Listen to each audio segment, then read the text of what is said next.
বলছি, আপনারা সামনে থেকে এসে প্রতিমা দর্শন করুন। আপনিও প্রতিমা দর্শন করুন, অন্যকে প্রতিমা দেখার একটু সুযোগ করে দিন।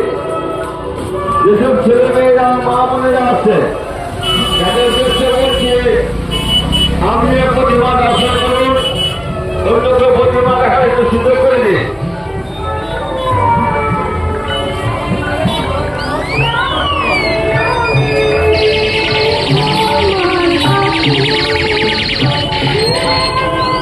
চলো হবে দাঁড়িয়ে টোটো ভাই আপনি যাবেন না, এ পাশে টোটো আছে।